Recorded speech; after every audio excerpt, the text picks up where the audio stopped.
मित्रों, पौराणिक काल से ही ये एक बहस का विषय रहा है कि जब कोई स्त्री पुरुष एक दूसरे के साथ समागम करते हैं तो किसे ज्यादा आनंद आता है। मित्रों, आज भी विज्ञान 100% यह पता नहीं लगा पाया है कि संभोग के दौरान स्त्री और पुरुषों में से कौन ज्यादा इसका आनंद लेता है। लेकिन आपको ये जानकर हैरानी होगी कि आज से हजारों साल पहले लिखी गई महाभारत में ये बात विस्तार से बताई गई है कि संबंध बनाते समय स्त्री और पुरुष में से किसको ज्यादा आनंद आता है। आज की इस वीडियो में हम आपको महाभारत में वर्णित इसी कथा के बारे में बताने जा रहे हैं।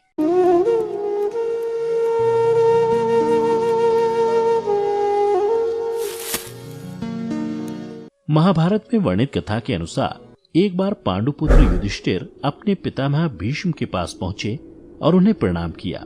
तब पितामह भीष्म ने उन्हें आशीर्वाद देते हुए पूछा, हे वत्स, तुम चिंतित लग रहे हो, बताओ क्या बात है। तब युधिष्ठिर ने कहा, पितामह, मैं एक दुविधा में फंस गया हूँ, क्या आप उसे सुलझाने की कृपा करेंगे। यह सुनकर भीष्म बोले, पौत्र, पहले तुम मुझे अपनी दुविधा बताओ, फिर मैं उसे सुलझाने का प्रयास करूंगा। यह सुन युधिष्ठिर ने कहा, पितामह, कई दिनों से मैं इस प्रश्न का हल नहीं खोज पाया कि संभोग करते समय स्त्री और पुरुष में से किसको ज्यादा आनंद आता है।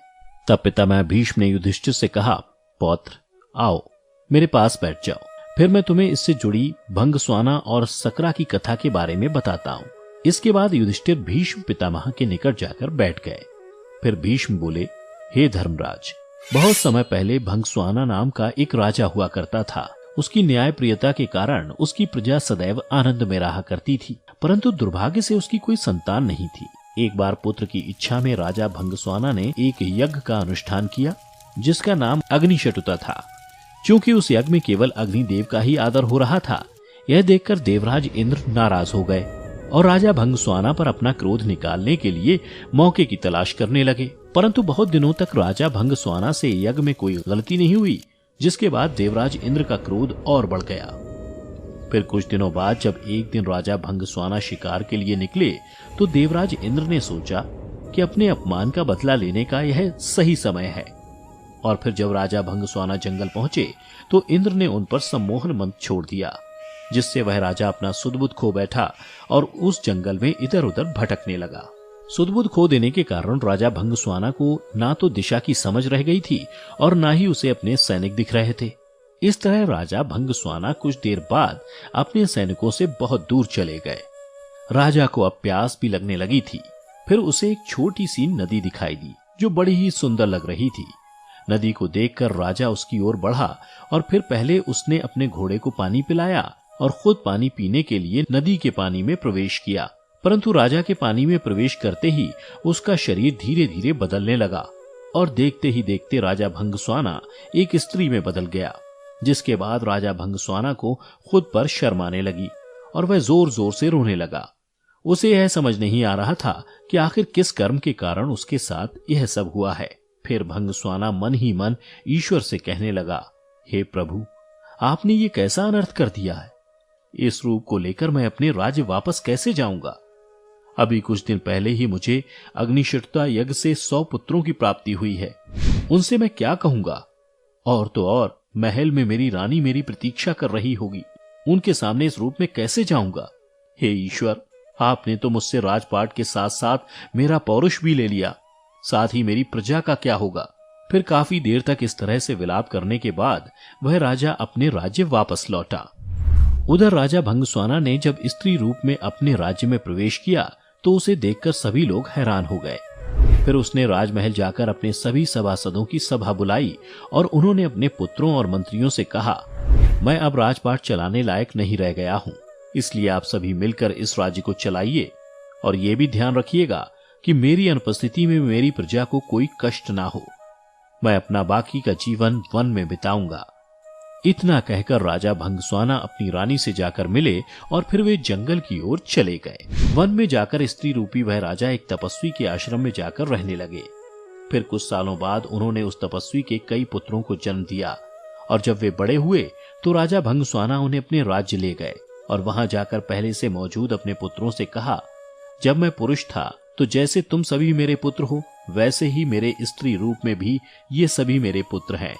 लो अपने भाइयों को संभालो। उसके बाद राजा भंगस्वाना के सभी पुत्र मिलकर रहने लगे। उधर जब देवराज इंद्र ने देखा कि राजा भंगस्वाना इतना अपमानित होने के बाद भी अपने बच्चों के साथ सुखपूर्वक रह रहा है, तो उनका क्रोध और बढ़ गया और फिर उनके मन में प्रतिशोध की भावना जागृत हो चली। फिर देवराज इंद्र सोचने लगे कि क्या मैंने इस राजा को पुरुष से स्त्री बनाकर गलती तो नहीं कर दी। इसके बाद इंद्र ने एक ब्राह्मण का वेश धारण किया और राजा भंगस्वाना के राजमहल पहुंच गए। राजमहल पहुंचकर देवराज इंद्र भाइयों के बीच फूट डालने के उद्देश्य से उनके कान भरने शुरू कर दिए। कुछ दिन के बाद इंद्र की यह योजना सफल हो गई और राजा भंगस्वाना के सभी पुत्र आपस में ही लड़ने लगे और देखते ही देखते सभी ने एक दूसरे को मार डाला। इधर इस बात का जैसे ही भंगस्वाना को पता चला, वे शोकाकुल हो उठे और पुत्र के वियोग में जोर जोर से रोने लगे। तभी ब्राह्मण वेश में इंद्रदेव उसके पास पहुंचे और उससे पूछा, पुत्री तुम रो क्यों रही हो? तब भंगस्वाना ने रोते हुए इंद्र रूपी ब्राह्मण को सारी घटना बतलाई। तो देवराज इंद्र ने अपना असली रूप दिखाकर राजा को उसकी गलती के बारे में बताया। इंद्र बोले, हे राजन, तुमने यज्ञ में केवल अग्निदेव की पूजा की और मेरा अपमान किया, इसलिए मैंने ही तुम्हारे साथ यह सब किया। देवराज इंद्र के मुख से ऐसी बातें सुनकर भंगस्वाना उनके चरण पकड़ते हुए बोले, हे देवेंद्र, अनजाने में मुझसे बड़ा अपराध हो गया, कृपया कर मुझे क्षमा कर दें। यह देखकर इंद्र को दया आ गई और उन्होंने राजा को वरदान देते हुए कहा, हे स्त्री रूपी राजन, तुम अपने सभी पुत्रों में किसी एक को जीवित देख सकते हो।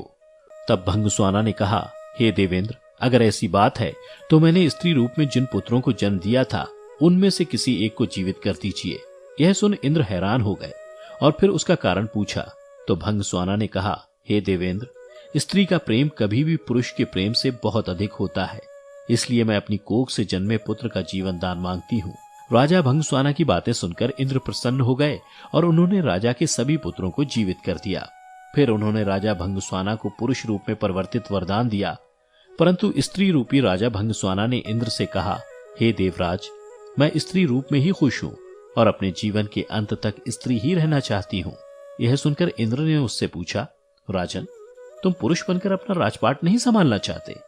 तो भंगस्वाना बोले, नहीं, क्योंकि संयोग के समय स्त्री को पुरुष से कई गुना ज्यादा आनंद और सुख मिलता है, इसलिए मैं स्त्री ही रहना चाहती हूँ।